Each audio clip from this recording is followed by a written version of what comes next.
Frank Drilon. Mr. Senate President Frank, magandang umaga po. Salamat sa inyong panahon. Good morning, magandang umaga po. Po. Ricky Rosales po, live tayo sa DCXL, Senator. Ano ang inyong basa ngayon? Siguro yung million-dollar question in the room. Nagbabantay kayo, veterano po kayo sa rules ng Senado. Constitutional ba? Legal ba? Yung naging action po kahapon na ngayon ay tinatawag na new majority? Sa akin po, legal at ayon sa saligang batas at sa mga desisyon ng Korte Suprema at sa kasaysayan ng Senado, ang nangyari kahapon, ulitin ko lang, legal po at sang-ayon sa desisyon ng Korte Suprema, sa Avelino versus Cuenco at sa mga ruling sa Senado noong mga nakaraang taon as early as 2015.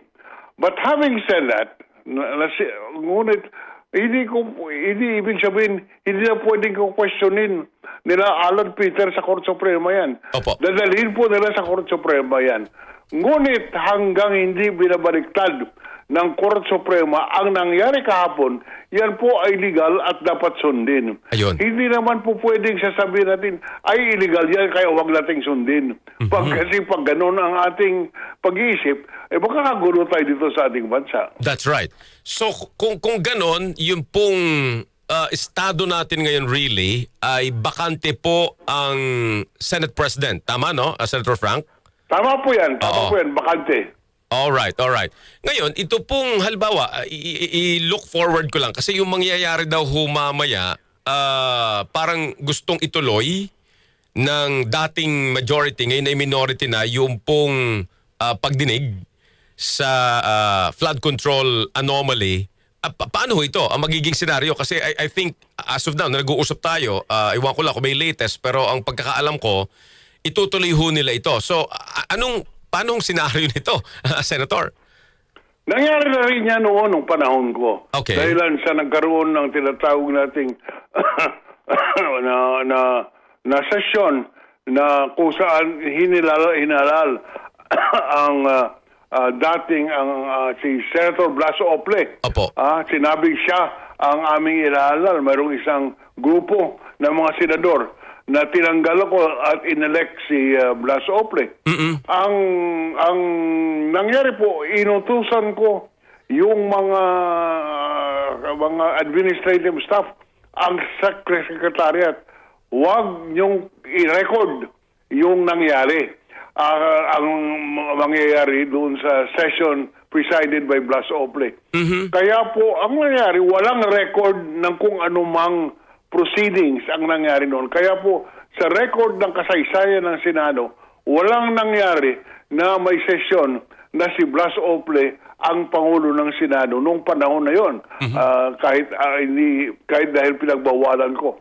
Ganun din po yung sitwasyon ngayon. Kahapon nakita ko yung memo ni Senate President Gatchalian, ang sinasabi, work from home. Wala pong papasok na kawani ng Senado. Walang administrative staff. Kaya pwede pong mag-session. Hindi mo mapapigil. Hindi mo naman sabihin, huwag kayo mag-session. Dahil pwede silang pumunta ron. Ngunit, wala pong facility. Pwede pong isara. Pwede sarado ang Senado. Yes. Dahil lang walang tao.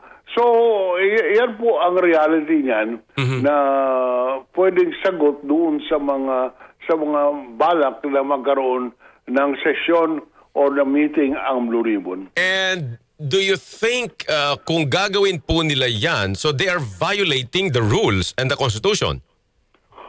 Huwag na natin sabihin kung yan. Kanya-kanyang opinion yan. Opo.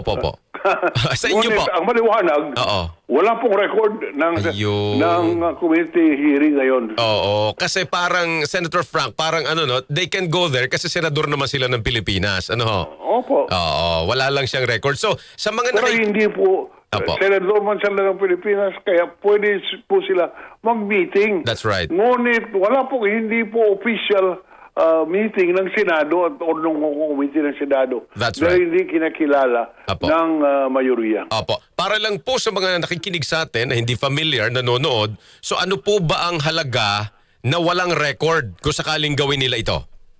Ay, hindi, walang nangyari. Walang, sa record po ng Senado, meron dyan tinatawag na records. At yan po ay ang official record ng Senado. Walang committee meeting na nangyari. Alright. At walang bearing ito. Kumbaga, as in, totally. Kasi nga, hindi nag-exist on record. Hindi ito magagamit for any recommendation, halimbawa, to any agency. Di ba? Ganun naman, Senator Frank, no? Tama po yan. Ayun. Tama po yan. Oo. And then, kung in aid of legislation then, this meeting, because it did not happen on record, will not be used for legislation purposes. For the record, hindi po nangyari. Yeah. Okay, sige. Now, ito hong aksyon, Senator Frank, no? Bilang veterano, itong aksyon ngayon ng, well, sabihin nating former Senate President Alan Peter Cayetano, anong reading nyo rito? I mean, why? And sa inyong pagbasa rito, paano nyo ito tinitimbang? Yan po ay lahat sang-ayon at dahilan sa darating na halalan sa 2028 at ang darating na impeachment trial. Bakit po? Declared candidate si Vice President Sara. Siyempre, yung mga sa kabila, ibig din ipaliwanag sa taong bayan na hindi dapat maging Pangulo ang Vice President Sara.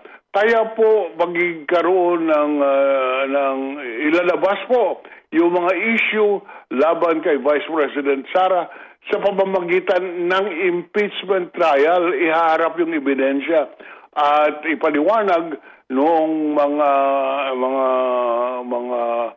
hindi sang-ayon kay Vice President Sara na kung bakit hindi siya dapat ihalal sa 2028. Ngayon naman, ang grupo ni Senator Cayetano, ayaw itong ilabas dahil sa disadvantage sa kanilang kandidato. Right. Hindi sila sasang-ayon na lalabas itong mga isyong ito. Kaya po, pinapalitan yung patakaran na hindi pwedeng bumoto kung wala sa session hall.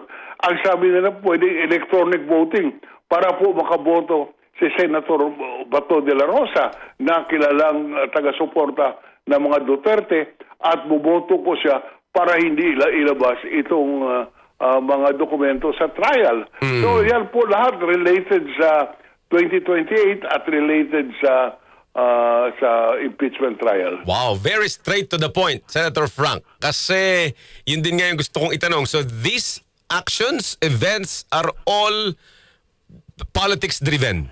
Ay, tama po yan. Lahat Okay, po. okay. Hindi po maiwasan Opo. na kasama sa politika yan at sa halalan sa 2028 sa impeachment trial. Wow. Anyway, nako, Senator Frank, maraming salamat po sa inyong oras at sa Thank inyong you very paliwanag. Thank you, sir. Mabuhay ka, former Senate President Frank Drilon. Nakausap po natin. Sige, pwede na nating isunod si